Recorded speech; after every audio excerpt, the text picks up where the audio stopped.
ఆంధ్రప్రదేశ్ అభివృద్ధిలో, అదేవిధంగా తెలుగువారి చరిత్రలో తనకంటూ ఒక అధ్యాయాన్ని సృష్టించుకొని తెలుగువారి అభివృద్ధిలో శాశ్వత సంతకం చేసుకున్నటువంటి గౌరవ ముఖ్యమంత్రి శ్రీ నారా చంద్రబాబు నాయుడు గారికి, అదేవిధంగా సహచర పార్లమెంటు సభ్యులు, యువ నాయకులు, మా మిత్రులు, అమలాపురం పార్లమెంటు సభ్యులు గంటి హరీష్ గారికి, ఈ కార్యక్రమానికి కర్త కర్మ క్రియ అయినటువంటి కిమ్స్ యజమానులు బొలినేని భాస్కర్ రావు గారికి, సీనయ్య గారికి, అదేవిధంగా సతీష్ రెడ్డి గారికి, మా కలెక్టర్ సాయికాంత్ వర్మ గారికి, వారితో పాటు ఇక్కడ మా ముందు కూర్చున్నటువంటి అమరావతి రైతన్నలకు, భావి వైద్య విద్యార్థులకు, అధికారులకు, పాత్రికేయులకు, అమరావతి ప్రాంత ప్రజలకు అందరికీ కూడా మనస్ఫూర్తిగా ధన్యవాదాలు తెలుపుతా ఉన్నాను. ఈరోజు ఒక మంచి కార్యక్రమం శంకుస్థాపన చేసుకున్నాం.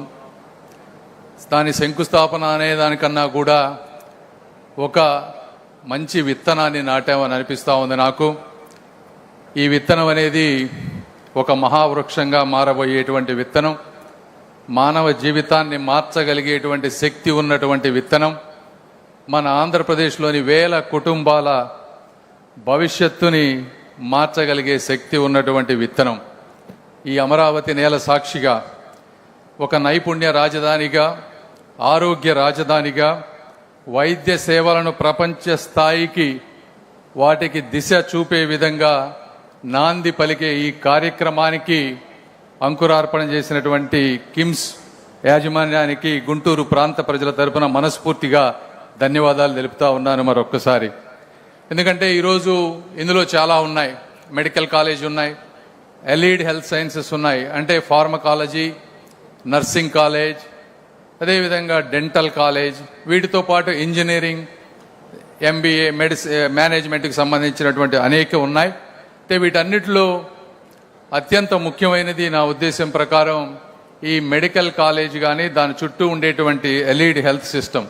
ఎందుకంటే వైద్యుడు ఒకరోజు ఏదో ఒక వ్యక్తిని డయాగ్నోస్ చేసిన వెంటనే సరిపోదు, సర్జరీ చేయాలన్నా కూడా, వాళ్ళకి కంప్లీట్ రికవరీ కావాలన్నా కూడా అనేక మంది అటువంటి ఫిజికల్ థెరపిస్టులు కానీ నర్సెస్ కానీ అవసరం ఉంది. అంటే ఇంటిగ్రేటెడ్ కేర్ ఎక్కడైతే ఉంటుందో ఆ ప్రాంతంలో కానీ ఆ హాస్పిటల్స్లో కానీ అవుట్కమ్స్ బాగుంటాయి, ప్రజలకు మంచి జరుగుతూ ఉంటుంది.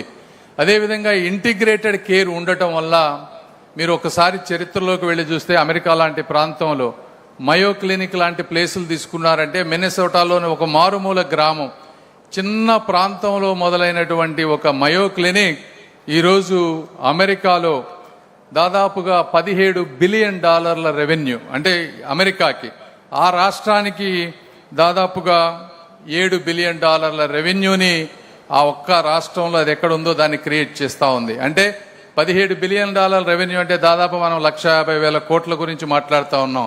70,000 మందికి ఉపాధి కలిగిస్తూ ఉంది. అదేవిధంగా 130 దేశాల నుంచి ఆ ప్రాంతానికి వెళ్ళి వైద్య సేవలు అందుకుంటా ఉన్నారు. అంటే ఇది ఒక రకమైనటువంటి ఇంటిగ్రేటెడ్ హెల్త్ సిస్టమ్. అక్కడికి వెళ్తే నాకు సర్జరీతో పాటు అన్నీ జరుగుతాయనేటువంటి ఉద్దేశం. అదేవిధంగా క్లీవ్లాండ్ క్లినిక్ తీసుకోండి. క్లీవ్లాండ్ క్లినిక్ సిన్సినాటి, అక్కడ తీసుకున్నా కూడా కార్డియాక్ సర్జరీస్కి